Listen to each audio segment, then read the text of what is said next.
शब्दों की जो चोट होती है वो ज़्यादा ज़ोर से लगती है। जी हाँ, आपकी मार उतनी ज़्यादा ज़ोर से नहीं लगेगी, लेकिन जो शब्दों का प्रहार है वो ज़्यादा घातक हो सकता है, आपको ज़्यादा नुकसान दे सकता है। इसी टॉपिक पर हमने एक अनोखा वीडियो आपके सामने रखा है।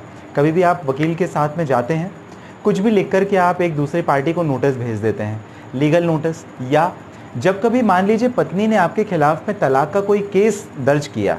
अब आप सोचते हैं आप बहुत सारे, ढेर सारे, अनेकों अनेक प्रकार के अगर एलिगेशन अपनी पत्नी के ऊपर लगा दें, चाहे चरित्र को लेकर के हो या कोई अन्य चीज़ें, तो उससे आपका क्या नुकसान है? उससे दबाव आप बना सकते हैं, ऐसा बिल्कुल भी नहीं है। इसका क्या नुकसान, क्या फ़ायदा हो सकता है?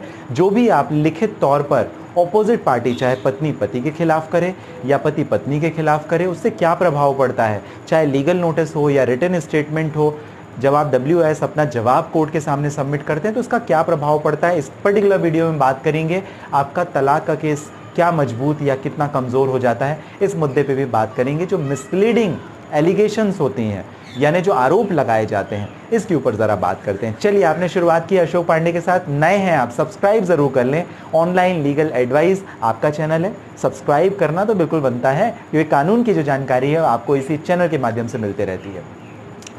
पहले मैं आपको ज़रा थोड़ी सी प्रक्रिया बता देता हूँ। मान लीजिए पति और पत्नी के बीच में चल रही है अनबन। जब अनबन चल रही है, दोनों एक दूसरे से हैं परेशान, तो अगर कोई आधार है, अगर म्यूचुअल डाइवोर्स है तो कोई बात नहीं है, अगर कॉन्टेस्टेड डाइवोर्स है तो वहाँ पर लेना पड़ता है कोई आधार। जब आधार लिया जाता है तो निराधार नहीं होना चाहिए। मतलब मान लीजिए कि क्रुएलिटी का या एडल्ट्री का, लेप्रोसी का, वेनल डिसीज का, कोई भी डिजर्शन का, कोई भी अगर आप आधार लेते हैं तो उससे आधार आपको कोर्ट के सामने साबित करना पड़ता है। जब आप साबित नहीं करते, आपको डाइवोर्स नहीं मिलता। मान लीजिए फॉर एग्जांपल पत्नी ने तलाक का केस कोर्ट में फाइल किया।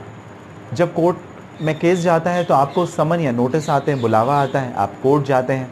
फिर जो भी एलिगेशंस या जो भी कॉन्टेंशन पिटीशन में, यानी अपने केस में वाइफ ने फाइल किए हुए हैं, उन सभी चीज़ों का जवाब देना पड़ता है किसे? आपको, यानी हस्बैंड को। अब जब हस्बैंड जवाब देगा तो दबाव डालने के लिए कुछ ऐसे एलिगेशन लगा देता है जिसे वो खुद कोर्ट में साबित ना कर पाए। जैसे मान लीजिए पत्नी के चरित्र के ऊपर पति ने रिटन स्टेटमेंट में अपने जवाब में बहुत सारी ऐसी चीज़ें लिख दी, एलिगेशन भी लगा दिया। एलिगेशन क्या लगा दिया कि पत्नी का अपने बाजू में पड़ोस में रहने वाले व्यक्ति के बेटे के साथ में संबंध है, शारीरिक संबंध है, इलिसिट रिलेशनशिप के एलिगेशन लगा दिए। अब इस बात को पति कोर्ट में साबित नहीं कर पाया। अब इसका क्या प्रभाव पड़ेगा? फैमिली कोर्ट ने एक मामले में रिजेक्शन कर दिया। पत्नी को बोला कि भाई ये नॉर्मल वियर एंड टियर है, छोटे मोटे आरोप हैं, ये लगते लगाते रहते हैं, इससे कोई प्रभाव नहीं पड़ता। हाई कोर्ट के सामने जब ये बात गई तो हाई कोर्ट ने, DLT यानी पंजाब और हरियाणा हाई कोर्ट ने ये कहा कि नॉर्मल वियर एंड टियर नहीं है, ये आधार है मेंटल क्रुएलिटी का, क्योंकि ये रेप्यूटेशन और स्टेटस के ऊपर एक बहुत बड़ा सिंबलिक क्वेश्चन मार्क बना दिया आपने, यानी पति ने। और ये बहुत बड़ा असॉल्ट है, बहुत बड़ा हमला है चरित्र के ऊपर, कैरेक्टर के ऊपर। तो ये क्या मेंटल क्रुएलिटी नहीं है? बेशक मेंटल क्रुएलिटी है।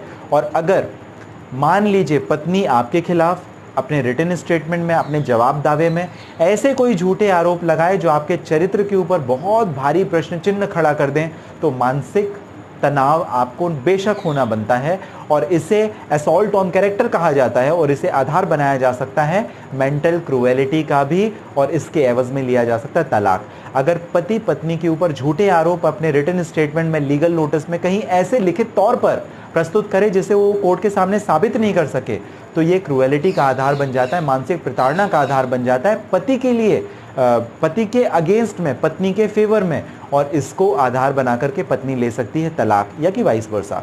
तो कुल मिलाकर जब कभी भी आप ड्राफ्टिंग करें तो जैसा मैंने आपको शुरू में बताया था कि बात निकली है तो दूर तलक जाएगी। जी हाँ, तो इस वजह से ऐसी बात कोई लिखित तर्क में आप ना दें जिससे आप खुद कोर्ट के सामने ही ना साबित कर सकें। और खासकर जब कभी आप चरित्र के ऊपर प्रश्न चिन्ह खड़ा करें तो आप बेवजह खड़ा ना करें, अदरवाइज आपका इससे कोई बेनिफिट नहीं होगा, आपका बहुत बड़ा नुकसान हो सकता है। ये ऑपोजिट जो पार्टी है उसे बेनिफिट कर देगी। महत्वपूर्ण जजमेंट आपको अगर मैं बताऊं तो ये रिटन स्टेटमेंट के संबंध में या लीगल नोटिस के संबंध में यदि झूठे आरोप लगाए जाते हैं, चरित्र के ऊपर लालछन लगाया जाता है, असॉल्ट ऑन कैरेक्टर माना जाता है, और ये बताया गया विजय कुमार भाटे वर्सेस नीला भाटे के केस में 2005 supreme court, page number 2462 AIR और इंडिया रिपोर्टर।